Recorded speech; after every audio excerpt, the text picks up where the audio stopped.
Feudal Japan, 1612. Takeshi knelt in the corner of his father's dojo, forehead pressed against the cold wooden floor, tasting blood and shame in equal measure.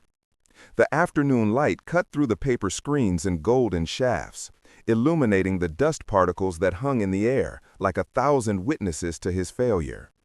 His knuckles were split, his hakama was torn, and worse than any physical wound, 20 students had watched him collapse during the most basic kata, the fundamental sword form every samurai child masters by age 10. He was 23 years old. "Stand up," a voice said. Takeshi didn't move. He couldn't. The weight of his inadequacy pressed him down with more force than any opponent ever had. The voice belonged to Master Yamada, a wandering swordsman whose reputation preceded him like the scent of rain before a storm. The old man had appeared at the dojo 3 days ago, asking only for a place to sleep in exchange for sweeping the training floors. But everyone knew who he was. Everyone whispered the stories. "I said, stand up, boy." Takeshi lifted his head.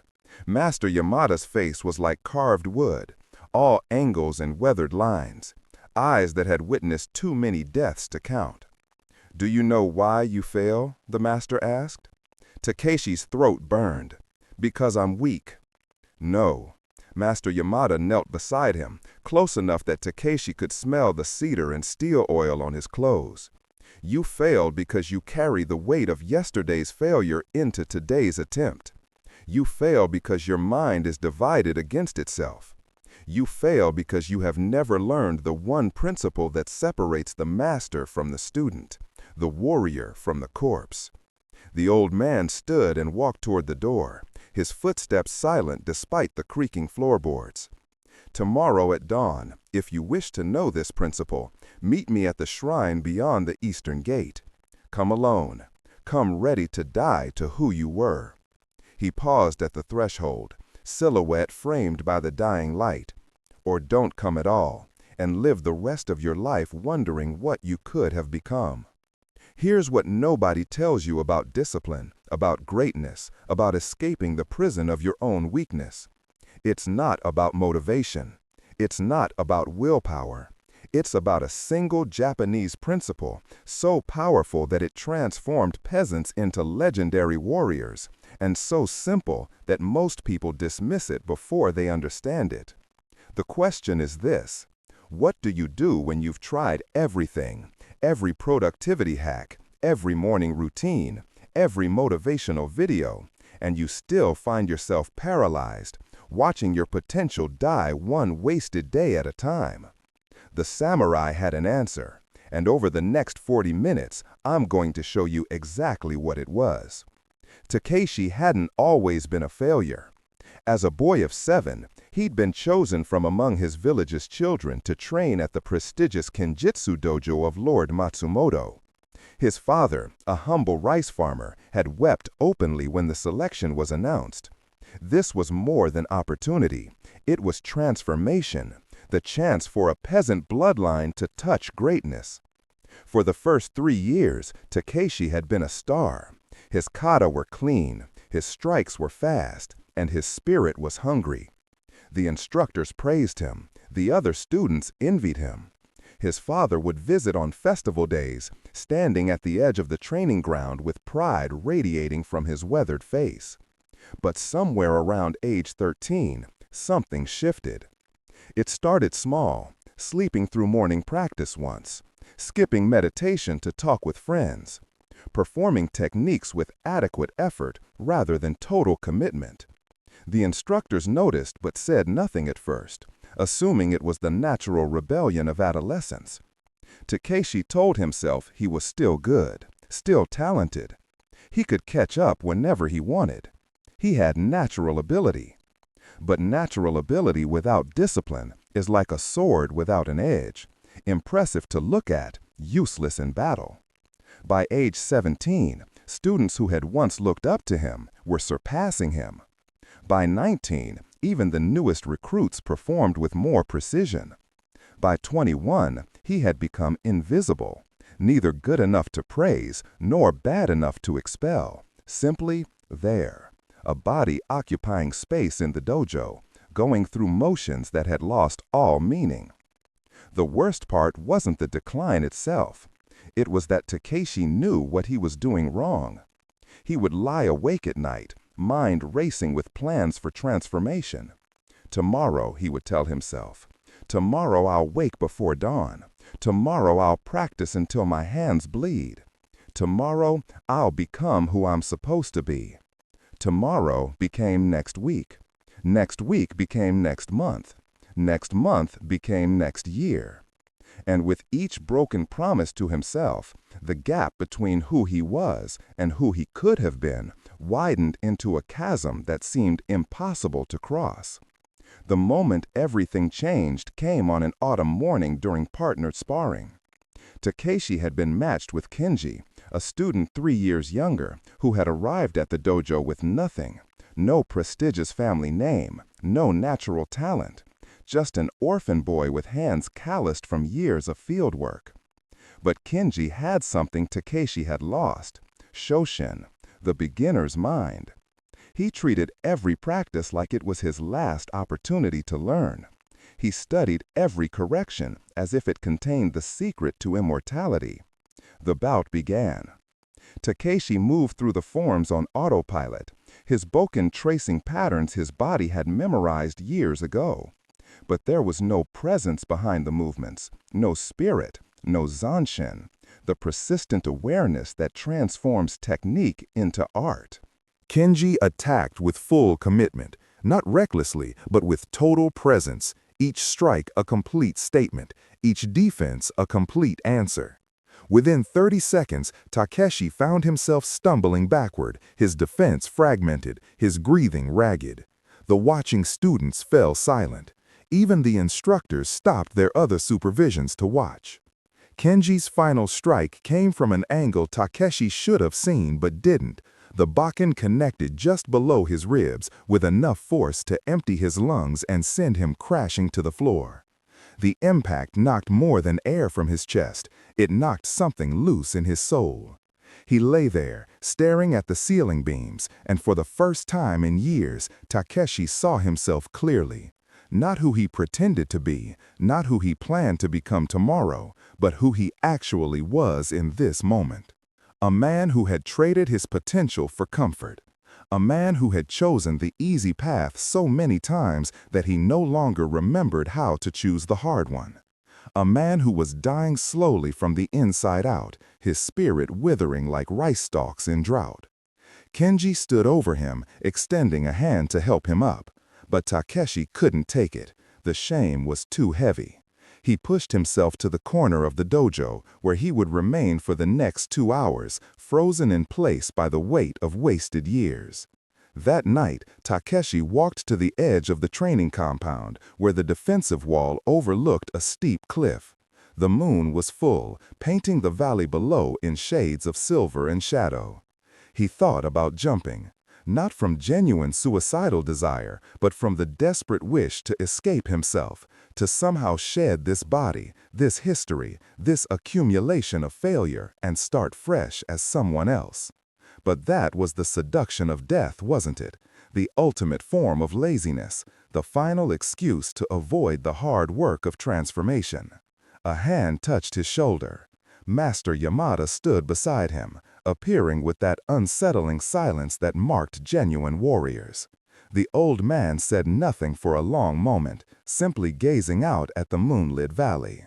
"The view is beautiful from here," the master finally said, "but you're not really seeing it, are you? You're too busy looking at the ghost of who you could have been." Takeshi's hands tightened on the wall's rough stone. "I don't know how to become that person." "Good," Master Yamada replied, "because that person is an illusion. The you that could have been doesn't exist. Only the you that is exists, and the you that chooses what to do next." He turned to face Takeshi directly, eyes reflecting moonlight.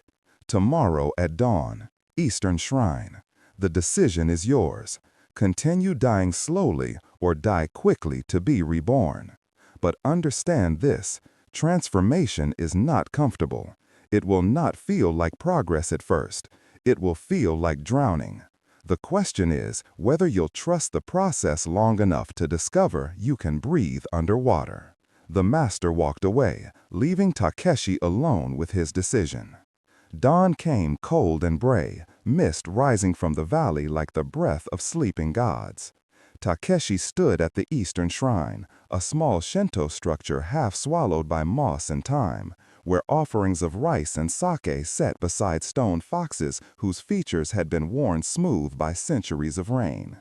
Master Yamada was already there, sitting in seiza position before the shrine, so still he might have been carved from the same stone as the foxes.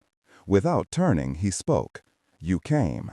"I came," Takeshi confirmed, voice rough from sleepless hours. "Why?" The question hung in the misty air. Takeshi had prepared several answers during the night, because he wanted to be better, because he owed it to his father, because he couldn't live with shame anymore. But in the presence of this man who seemed to see through flesh and bone to the truth beneath, only one answer emerged. "Because I'm terrified of wasting my one life." Master Yamada finally turned, and something like approval flickered in his ancient eyes. "Good," he said. "Fear of wasted potential is the beginning of wisdom. Now, let me tell you about Fudōshin, the immovable mind. And let me show you why everything you think you know about discipline is wrong." Master Yamada gestured for Takeshi to sit, and they faced each other as the sun began to burn through the morning mist. "Tell me," the master said, "what do you think discipline is?" Takeshi considered. "Forcing yourself to do difficult things." "Exactly wrong." The master's voice was sharp as a blade. "That is willpower, and willpower is a muscle that exhausts itself. You've experienced this yourself, haven't you? Haven't you? All those nights you swore tomorrow would be different, only to find yourself defeated by noon." Takeshi nodded, the truth of it burning in his chest. "True discipline is not about force," Master Yamada continued. "It is about Fudōshin, the immovable mind. But to understand this, we must first understand its foundation." He drew 3 characters in the dirt with his finger. Fu, not, without. Do, movement. Shin, heart, mind, spirit. The mind that cannot be moved. But this is where everyone misunderstands. The master leaned forward, voice dropping to barely above a whisper. An unmovable mind is not a rigid mind. A tree that cannot bend breaks in the storm. An unmovable mind is like water. It cannot be grasped, cannot be scattered, cannot be defeated because it does not resist. It simply is, flowing naturally from one action to the next without hesitation, without internal conflict. "I don't understand," admitted Takeshi. "Of course you don't, because you've spent your entire life divided against yourself. Watch." Master Yamada stood and drew his bakken in one fluid motion. He performed a simple overhead strike, the most basic movement in all of swordsmanship. But there was something different about it. The strike didn't seem to require effort. It simply happened, as natural as water flowing downhill, as inevitable as sunrise. "When I performed that strike," the master said, "I didn't think about it. I didn't motivate myself to do it. I didn't overcome resistance to doing it. The decision and the action were one. This is Mushin, the state of no mind, where there is no gap between intention and execution." He sheathed the bakken and sat again. "Now, you try. Stand and perform the same strike." Takeshi stood, drew his bakken, and prepared to strike. But in that preparation, a war began in his mind. "Am I holding it correctly? What if I look foolish? My shoulder is still sore from yesterday. Should I put more power into it or focus on form?" The strike came finally, but it was awkward, disconnected, the culmination of a dozen micro-hesitations. "You see," Master Yamada asked, "your mind was filled with noise. Every action required you to overcome that noise. This is exhausting, yes. Yes. This is why you fail. Not because you lack strength or talent, but because you are constantly at war with yourself. You waste 90% of your energy on internal conflict, leaving only 10% for the actual task.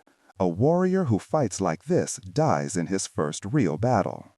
Master Yamada stood and walked to the shrine, placing fresh incense in the offering bowl.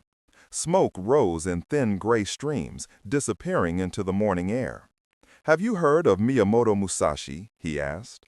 "The greatest swordsman who ever lived," Takeshi replied. Every student knew the legends.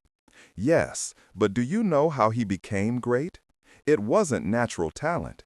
In his own writings, Musashi admitted he was awkward as a young man, his technique was rough, and he won his first duels through determination and luck more than skill." The master turned back to face Takeshi. "Musashi wrote in the Book of Five Rings. Do you know this text?" "I've heard of it." "Then you don't know it. Knowing of something and knowing something are as different as hearing about rain and standing in the storm." Master Yamada closed his eyes, reciting from memory. "The way of strategy is the way of nature.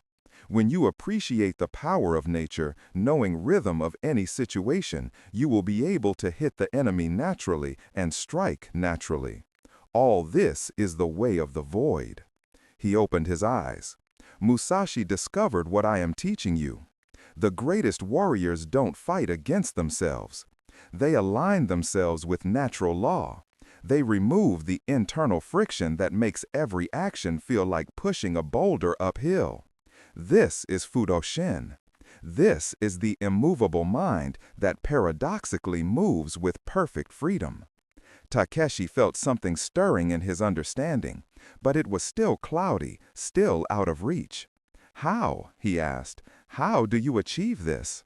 "That," Master Yamada said with the hint of a smile, "is what you're about to learn.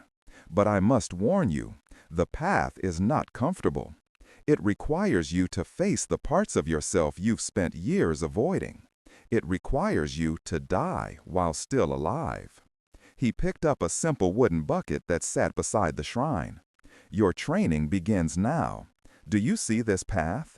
He pointed to a narrow trail that wound up the mountainside behind the shrine, disappearing into thick forest.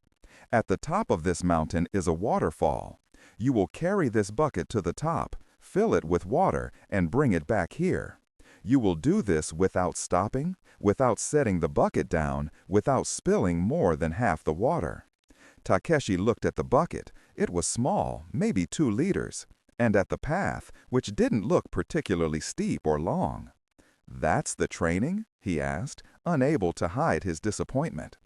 Master Yamada's expression didn't change. "You think it will be easy?" "It seems simple." "Yes, it's very simple. Begin." Takeshi picked up the bucket, light as bamboo, and started up the path with confident strides. The first section was easy, a gentle incline through sparse trees. His mind wandered to the concept of Fudōshin, trying to grasp its meaning. Maybe this simple task was designed to be meditative, to quiet his internal noise through repetitive action. After 10 minutes, the path steepened. The forest thickened, and roots created natural stairs that required careful footing. Takeshi had to grip the bucket with both hands to keep it steady. His arms began to burn. At 20 minutes, he reached what he thought was the top, only to discover the path continued, twisting around boulders and through narrow passages where overhanging branches scraped his face. The bucket, which had seemed light, now felt like it was made of lead. At 30 minutes, his shoulders were screaming, his grip was weakening, and his breath came in ragged gasps. The path showed no sign of ending. Every time he thought he saw the summit, it revealed itself to be a false peak with more climbing beyond.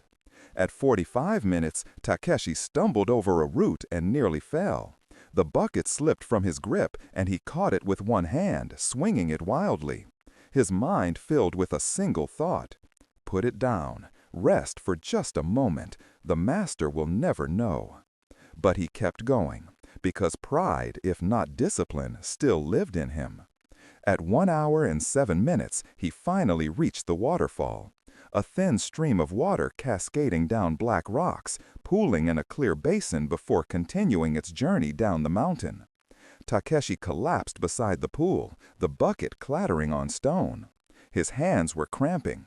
His arms felt like they'd been beaten with bamboo rods. His entire body shook with exhaustion. He lay there for several minutes, focusing only on breathing, waiting for the strength to fill the bucket and begin the journey back. That's when he noticed the stones. Around the pool were dozens of smooth river stones, each about the size of his fist. And in the bucket he'd carried, now that he looked at it in the full light of the forest clearing, there were 7 of them, nested so perfectly in the bottom that he hadn't noticed their weight was separate from the bucket itself. Master Yamada's voice came from behind him. "You're wondering why I put stones in the bucket." Takeshi spun around. The old man stood at the edge of the clearing, completely unruffled, as if he'd been there all alone, or had flown up the mountain on a breeze. "The stones represent noise," the master said, walking forward to sit on a boulder beside the pool. "Every fear, every doubt, every excuse, every internal argument about whether you should do the thing you know you should do. You just carried all that noise up a mountain, making a simple task exponentially harder." He gestured to the bucket. "Fill it with water and remove 3 stones, then make the return journey." Takeshi filled the bucket, removed 3 stones, and began the descent. It was noticeably easier, not easy, but easier. The bucket still required focus to keep stable on the uneven path, but his arms didn't burn with the same intensity. His mind, however, was louder than ever. Why only 3 stones? Why not remove all 7? This feels arbitrary. What's the real lesson here? What's the real lesson here? Maybe I'm supposed to figure something out that I'm missing. Am I doing this wrong? This internal chatter was so consuming that he didn't notice a branch at head height until it slapped him across the face, causing him to stagger and nearly drop the bucket again. He reached the shrine 1 hour and 20 minutes after leaving the waterfall. Master Yamada sat in the exact position Takeshi had left him, as if he'd never moved. "How much water remains?" the master asked. Takeshi checked the bucket. It was maybe a quarter full. "I failed," he admitted. "You succeeded," Master Yamada corrected. "You learned the first lesson. Tomorrow you will do this again, and the next day, and the next, each time removing more stones as you learn to carry less noise. But when will I return to the dojo, to real training?" The master's eyes hardened. "This is real training. The dojo is just a building. True training happens in the mind. A warrior who cannot carry a bucket of water to the mountaintop without spilling it cannot carry his composure into battle. The external always reflects the internal." He stood and placed a hand on Takeshi's shoulder. "You think discipline is about the doing. It is not. It is about the being. It is about becoming the kind of person for whom the right action is the natural action, the only action, because there is no noise to overcome, no resistance to push through, no motivation required." "How long does that take?" Master Yamada smiled. "For some, a lifetime. For you, that depends on how quickly you learn to remove stones."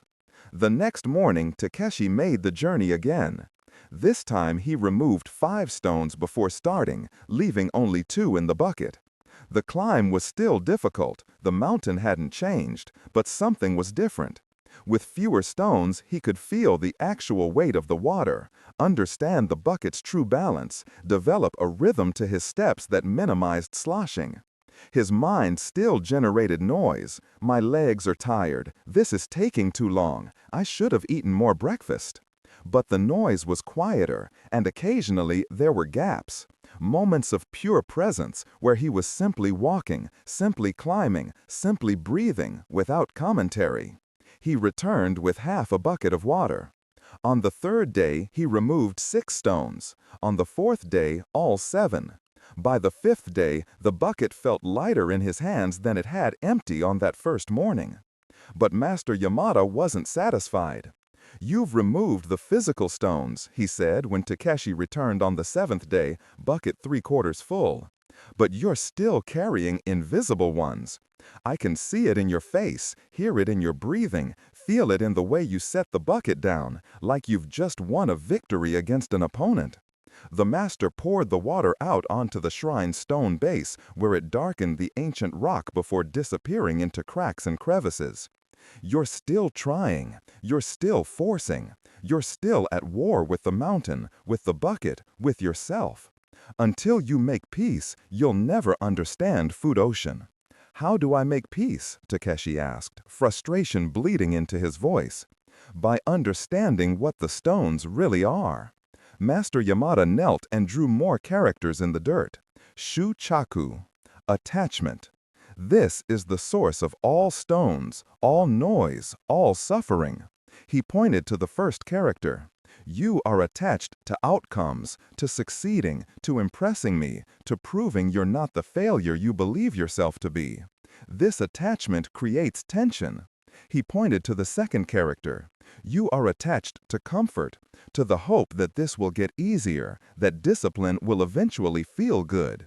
This attachment creates disappointment. He drew a circle around both characters. And most dangerous of all, you are attached to the idea of yourself as someone who overcomes difficulty through effort.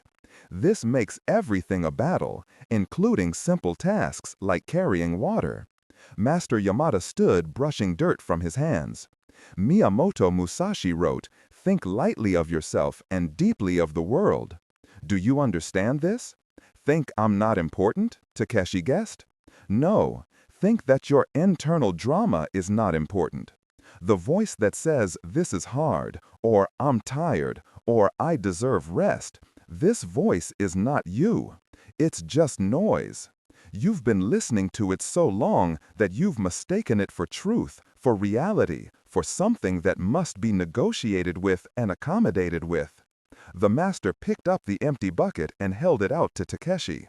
Tomorrow, you will carry water again, but this time I want you to practice Mizu no Kokoro, mind like water. When you drop a pebble in still water, does the water complain? Does it resist?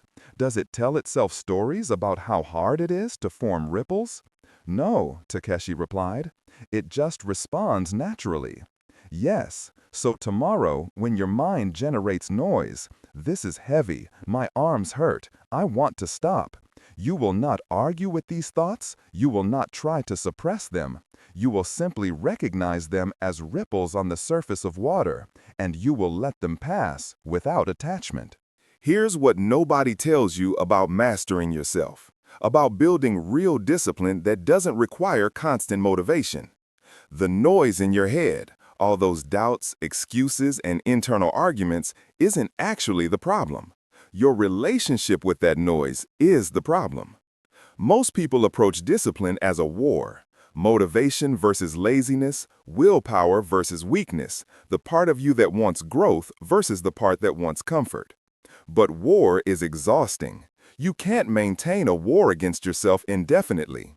Eventually, you run out of ammunition. Eventually, the motivated part gets tired.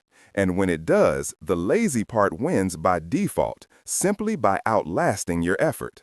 This is why New Year's resolutions fail by February. Why you can be inspired by a video at midnight and be hitting snooze at dawn. Why transformation feels impossible even though you know what you need to do. The samurai understood something that modern self-help completely misses. Discipline is not about winning the war against your weaker self. It's about ending the war entirely. It's about achieving Fudōshin, the unmovable mind, where the right action is simply what you do naturally without internal conflict, without negotiation, without motivation. Think about breathing. You don't need to motivate yourself to breathe. You don't overcome resistance to breathe. You don't have an internal war about whether breathing is worth the effort. You just breathe, naturally, because you're alive. True discipline makes productive action as natural as breathing. But getting there? That requires something most people aren't willing to do. You have to remove the stones. Let's pause the story for a moment and understand what was actually happening in Takeshi's brain during those climbs up the mountain. When you think about doing something difficult, working out, starting a project, having a difficult conversation, a specific region of your brain activates. It's called the anterior cingulate cortex, and its job is essentially to predict effort and pain. This part of your brain is like an ancient alarm system. It says, this will be hard, this will use resources, this might cause harm. Consider not doing it.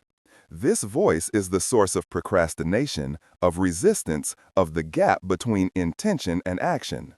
Now, for most people, what happens next is a battle. The prefrontal cortex, your reasoning, planning, goal-oriented brain, tries to override the alarm. It generates counter-arguments, but this is important, but I'll feel good after, but I promised myself. This is the war, and like all wars, it consumes enormous amounts of energy. Studies from Stanford's psychology department show that the average person makes about 35,000 decisions per day. And decision fatigue, the exhaustion from making too many choices, is one of the primary reasons for willpower depletion. But here's the critical insight that connects ancient samurai wisdom to modern neuroscience. The most disciplined people aren't having these battles. They've structured their minds so the battle never begins. Research from behavioral psychology shows that people who exhibit the highest levels of self-control actually use their self-control less.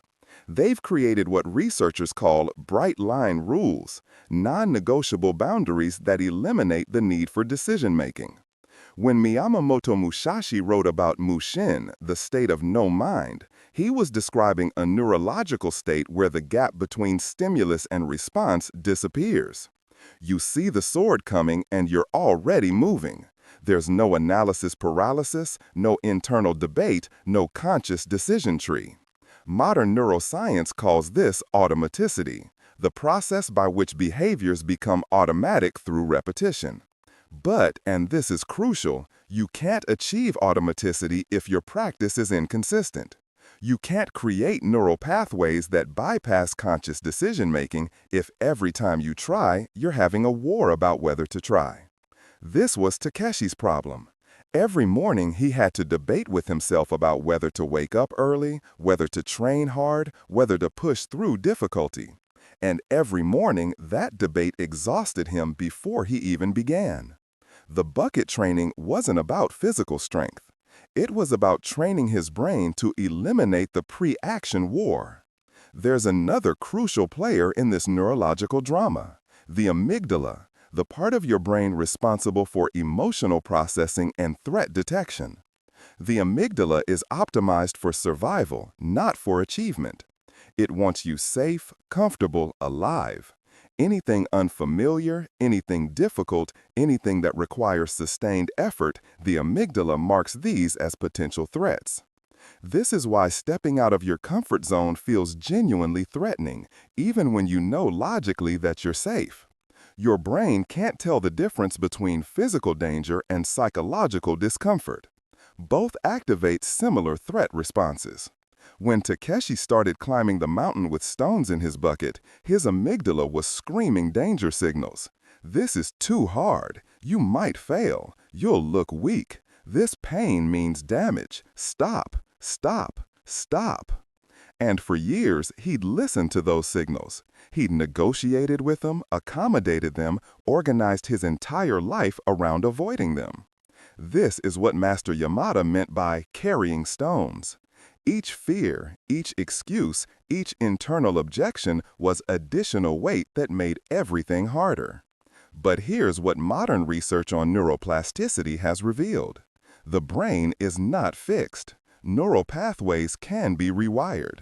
The amygdala can be trained to distinguish between actual threats and imagined ones. And the anterior cingulate cortex can be recalibrated to predict less pain from difficult actions. A fascinating study from University College London found that on average, it takes 66 days for a new behavior to become automatic, for the brain to rewire its pathways so that the action no longer requires the same level of conscious effort or motivational energy. But most people never make it to 66 days. Why? Because they approach discipline as an on-off switch rather than a dimmer. They try to go from zero to maximum effort immediately, which creates such a strong threat response that the amygdala throws every alarm in its arsenal. The samurai training method was different. It was gradual removal of stones. It was progressive reduction of noise. It was systematic rewiring of neural pathways through consistent repeated action that didn't spike the threat response high enough to trigger avoidance behaviors. This is the wisdom of Kaizen, continuous improvement. Small changes consistently applied that accumulate into transformation without triggering the brain's resistance mechanisms. On the 10th day, something shifted for Takeshi. He woke before the master called for him, not from discipline, but from readiness. He walked to the shrine as the first gray light touched the eastern sky, picked up the bucket, now permanently free of stones, and started up the mountain path. For the first 20 minutes, his mind was its usual chaos of observation and commentary. The air is cold this morning. My left knee feels slightly stiff. I wonder if I'll get the water back without spilling today. That bird sounds different from yesterday. I should focus better. Wait, am I focusing on not focusing? That's not right either. But then, somewhere around the halfway point, as his breathing found its rhythm and his footsteps found their pattern, the commentary simply stopped. He was walking, just walking. He was climbing, just climbing. He was carrying water, just carrying water. There was no Takeshi separate from the action, observing it, judging it, managing it. There was only the action itself, happening naturally, without force, without noise. A branch that would have caught him before was seen and avoided without thought. A loose stone that would have caused him to stumble was felt through his foot and weight was shifted without decision. The bucket moved with his body as if it were an extension of his arm rather than an object he carried. This was mushin, no mind. The state of being so present with what you're doing that the self-observing consciousness disappears, leaving only pure action. When he reached the waterfall, he realized he couldn't remember the journey. Not because he was unconscious, but because there had been no narrator creating a story of the journey, no mental commentary generating memory markers of "I did this and that was hard." He filled the bucket and began the return trip. And here the real miracle happened. Halfway down, his foot slipped on wet leaves. In any previous attempt, this would have caused panic, mental flailing, overcorrection, likely a fall. But in the state of mushin, his body responded before thought. Weight shifted, free hand touched a tree trunk, balance restored, walking continued. All in one fluid motion like water flowing around an obstacle. The bucket didn't spill a drop. When he arrived at the shrine, the sun was fully up, and Master Yamada stood waiting with something Takeshi had never seen on his weathered face, a smile. "Put the bucket down," the master said. Takeshi set it down gently. It was still nearly full. "How was the journey?" "I don't know," Takeshi replied honestly. "I wasn't there." The master's smile widened. "Now you begin to understand. When you are not there, when the noise of self is absent, there is no weight to carry except the actual weight. And the actual weight of what we must do is almost always lighter than the imagined weight of our resistance to doing it." He picked up the bucket and drank deeply, then offered it to Takeshi. "This water is the same water you spilled on the first day. The mountain is the same mountain. The path is the same path. What changed?" "I changed." "No," Master Yamada corrected gently. "You didn't change. You removed everything that was in the way of what you already were. A warrior is not built. A warrior is revealed, like a sculpture that emerges as the excess stone is chipped away." He poured the remaining water out in an offering to the shrine. Now the real training begins. The philosophy of non-attachment. That afternoon, Master Yamada led Takeshi to a different part of the mountain, where a small temple sat in a grove of cedar trees so old their trunks were wider than 3 men could wrap their arms around. They sat in the temple's meditation hall, where incense smoke traced lazy patterns in shafts of sunlight. "You've experienced Mushin," the master began. "But experience is not mastery. Mastery is when you can access this state not just on a mountain path, but in every moment, every situation, every challenge life presents." He reached into his robe and pulled out a worn book, its pages yellowed with age. "Do you know the Hagakure?"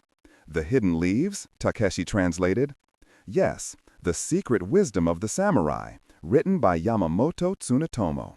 He wrote, 'The way of the samurai is found in death. Meditation on inevitable death should be performed daily.'" The master let those words hang in the air. "Does this seem morbid to you?" "Yes," Takeshi admitted.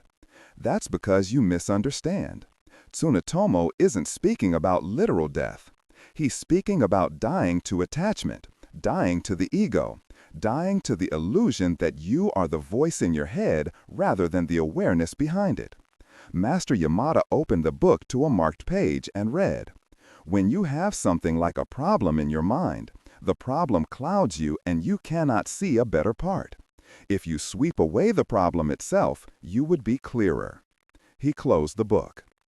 This connects to the teaching of Fudōshin, the immovable mind. Your mind becomes immovable not through rigidity, but through non-attachment. When you are not attached to comfort, discomfort cannot move you. When you are not attached to success, failure cannot move you. When you are not attached to praise, criticism cannot move you. Takeshi frowned. "But shouldn't we care about success, about doing well?"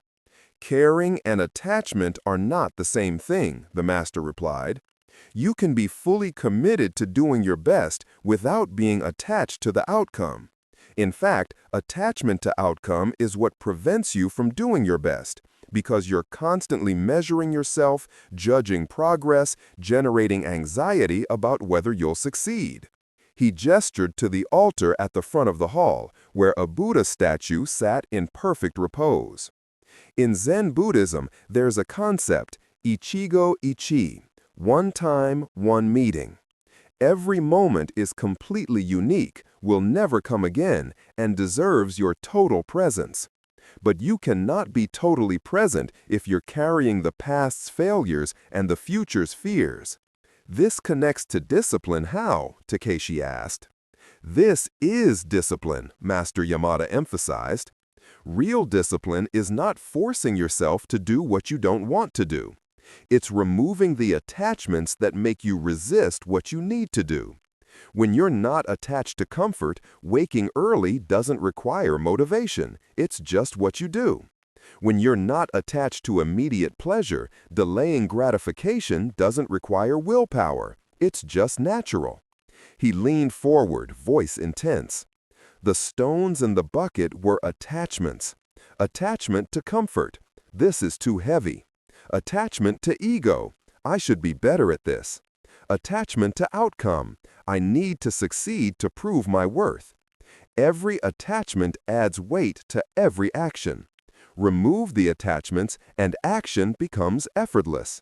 Master Yamada stood and walked to the window, where the afternoon light filtered through cedar branches.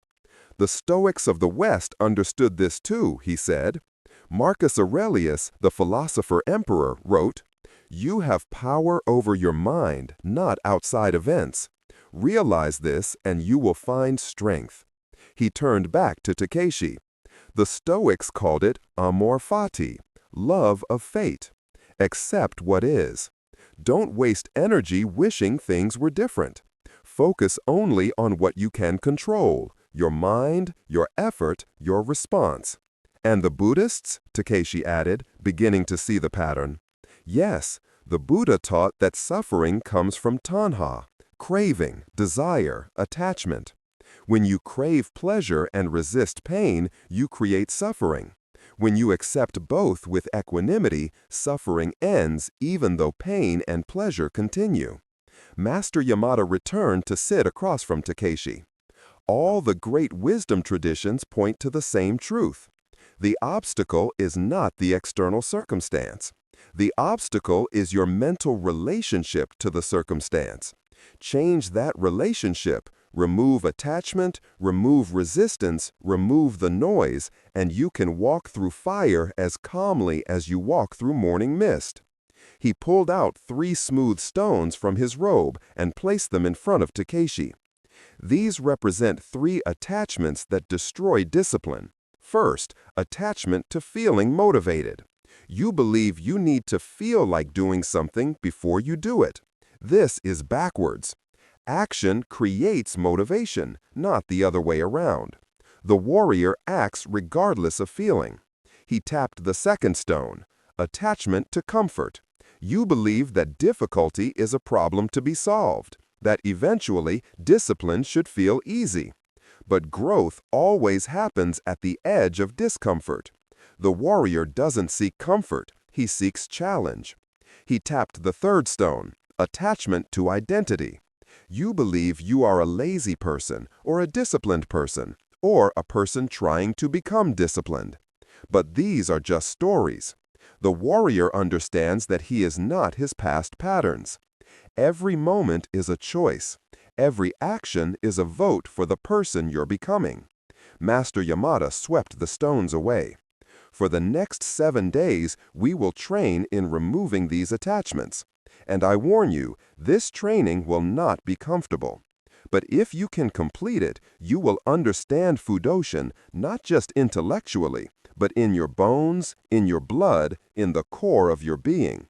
I'm ready, Takeshi said. The master stood him for a long moment. We'll see. That evening, before the training could begin, Master Yamada gave Takeshi one more task. Go back to the dojo, he said. Watch the students train, but do not participate. Just observe. Return here tomorrow before dawn and tell me what you saw. Takeshi bowed and made his way down the mountain as the sun painted the sky in shades of orange and purple. When he reached the dojo, evening practice was in full swing. Through the open doors, he could see students moving through forms, the sharp ki shouts punctuating the rhythmic sound of bakken striking. He stood in the shadows outside, watching. There was Kenji, the younger student who had defeated him. His movements had improved even in the 10 days since Takeshi had been gone. Each strike was committed, each defense was complete. But Takeshi could also see something else now. Kenji's occasional moments of frustration when a technique didn't flow correctly. The slight tension in his shoulders from trying too hard. There were the senior students, performing advanced kata with impressive precision. But Takeshi could see the subtle signs of going through motions, of bodies that knew the movements, but minds that were elsewhere, thinking about dinner or complaints or tomorrow's tasks. And there, in the corner, was a new student, a boy no more than 8 years old, struggling with the most basic stance. He kept tipping forward, kept adjusting his feet, kept looking around nervously to see if others were judging him. Takeshi saw himself in that boy. Not who he was now, but who he'd been for years. Constantly adjusting, constantly judging himself, constantly at war with his own inadequacy. And in that moment, he felt something he hadn't expected. Compassion. Not pity, but genuine compassion.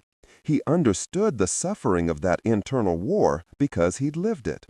And he understood now that everyone in that dojo, from the newest student to the senior instructors, was carrying their own invisible stones, fighting their own internal battles. The difference was that Master Yamada had shown him how to put the stones down. He watched for another hour as practice ended and students filed out. The head instructor, a stern man who'd always intimidated Takeshi, stayed behind to sweep the floor. And Takeshi saw the slight wince when the man bent down, the evidence of some old injury that caused pain but was endured in silence. Everyone was suffering in their own way. Everyone was doing their best with the understanding they had. Everyone was worthy of compassion, including himself. Takeshi walked back up the mountain under the stars, feeling lighter than he had in years. Aside. When he reached the shrine the next morning, Master Yamada was feeding the stone foxes with rice offerings. "What did you see?" the master asked without turning. "I saw suffering," Takeshi replied. "Everyone at war with themselves. Everyone carrying stones they don't know how to put down." "Good. And what did you feel?" "Compassion." Now the master turned, approval clear in his ancient eyes. Compassion is the foundation of Fudōshin. Without it, the immovable mind becomes cold, rigid, inhuman. With it, the immovable mind becomes like the earth itself, unshakable but nurturing, strong but gentle, able to support all life without judgment. He gestured for Takeshi to sit. "You are ready for the deeper training. For the next 7 days, you will face tests designed to reveal any remaining attachments, any remaining stones. Some will seem impossible. Some will seem pointless. All are necessary. Do you accept this?" Takeshi thought about the boy in the corner of the dojo, stumbling through basics while fighting his own mind. He thought about who he'd been 10 days ago, frozen in shame. He thought about who he could become. "I accept," he said. "Then let's begin." Act 4. Deep Training, 2500 to 3200. Chapter 8. The 7 Tests. Master Yamada led Takeshi to a small hermitage further up the mountain, hidden so deep in the forest that sunlight barely penetrated the canopy. It was a single room with wooden floors, paper walls, and nothing else. No furniture, no decorations, no comforts. "For the next 7 days, this is your entire world," the master said. "Each day at dawn, I will give you a task. You will complete it to the best of your ability. At sunset, we will discuss what you learned. You will eat once a day. You will sleep on the floor. You will speak only during our evening discussions." He pulled out a small bell and placed it in the corner of the room. "If at any point you decide you cannot continue, ring this bell. I will come immediately and we will end the training. There is no shame in recognizing your limits, but understand, if you ring the bell, you cannot return. This path is walked only once." Takeshi nodded, throat tight. "Rest tonight," Master Yamada said. "Tomorrow, the first test begins." The first test, stillness. The next morning, the master appeared with first light. "Today's task is simple," he said. "Sit in Seiza position. Do not move. Do not speak. Do not sleep. When the sun sets, the test is complete." He placed a small cup of water within reach. "You may drink when necessary, but every time you drink, you begin again. The goal is continuous, unbroken stillness." Then he left. Takeshi lowered himself into Seiza, kneeling position, sitting on his heels, and began. For the first hour, it was merely uncomfortable. His knees protested. His back wanted to slouch. His mind wandered through 1,000 thoughts. How long has it been? Is this all day? Just sitting? What's the point of this? My knee is starting to hurt. Maybe I should adjust slightly. No, he said don't move. But surely a tiny adjustment doesn't count? By the second hour, discomfort became pain. His legs were falling asleep, the pins and needle sensation building to a burning intensity. His back spasmed. Every muscle in his body screamed for movement. The voice in his head became desperate. "This is pointless suffering. You're going to damage yourself. Nobody could do this without moving. Just shift your weight slightly, no one will know. You need to at least drink water. Your throat is dry." Takeshi reached for the water. His hand was shaking. He brought the cup to his lips and drank deeply. The cool liquid a shocking relief. Then he set the cup down and returned to stillness, knowing he'd just reset his own progress. By the third hour, something interesting happened. The pain didn't decrease, but his relationship to it changed. Instead of the pain being an enemy to fight against, it became just another sensation. Intense, uncomfortable, but not actually dangerous. Not actually requiring response. His mind generated the same complaints. "This hurts, you should move, this is too much." But for the first time, Takeshi recognized these thoughts as exactly what Master Yamada had taught him they were. Just noise, just ripples on water, not truth, not commands. Just the mind doing what minds do, trying to protect you from discomfort by generating resistance. He watched the thoughts arise and pass away, like clouds moving across the sky. The sky, the awareness watching the thoughts, remained clear and undisturbed. This was Fudōshin, not the absence of discomfort, but the absence of being moved by discomfort. By sunset, when Master Yamada returned, Takeshi was still sitting in perfect stillness. His legs were completely numb. His back was a column of pain. But his mind was quiet as a mountain lake at dawn. "Stand," the master said softly. Takeshi tried and immediately collapsed. His legs wouldn't support him. Master Yamada caught him, lowered him gently, and began massaging circulation back into his legs. "You didn't drink again after the first time," the master observed. "No." "Why not?" "Because the thirst was just noise, like the pain. Like the thoughts telling me I couldn't do this. All noise." Master Yamada smiled. "The first attachment is broken. Tomorrow, the third test." The next day, the master appeared carrying 2 bokken. Takeshi stood with difficulty. His legs were still recovering, and took the practice sword. "I will attack. You will defend. You will not attack back. No matter what happens, you will only defend, only deflect, only evade. Never counter, never strike. This continues until sunset." And so began the longest day of Takeshi's life. Master Yamada's first strike came without warning, a crushing overhead blow that Takeshi barely managed to deflect. Then another and another, each from a different angle, each with enough force to hurt through the wooden blade. For the first few hours, Takeshi managed. His training kicked in, his body remembering defensive patterns. But it was exhausting, constantly reacting, never able to create space through counterattack, never able to establish rhythm. By midday, he was covered in bruises from the strikes that got through. His arms shook with fatigue, and the voice in his head was roaring. "This is unfair. You could defeat him if you just attacked. He's testing whether you'll break the rule. You're being humiliated. Fight back. Show him what you can do." The temptation was overwhelming. Every combat instinct screamed to attack, to take control, to stop being a victim and become a warrior. But beneath that screaming, Takeshi heard Master Yamada's lesson about attachment to ego, to control, to proving himself. This test wasn't about fighting. It was about surrendering the need to dominate, to win, to demonstrate prowess. So he continued defending, continued deflecting, continued surrendering the need to prove anything. And something remarkable happened. As the afternoon wore on, Takeshi's defense became more efficient. He stopped trying to block with strength and started deflecting with minimal movement. He stopped trying to keep distance and started moving into the attacks at angles where they had no power. He was applying Ju, the principle of gentleness, of yielding.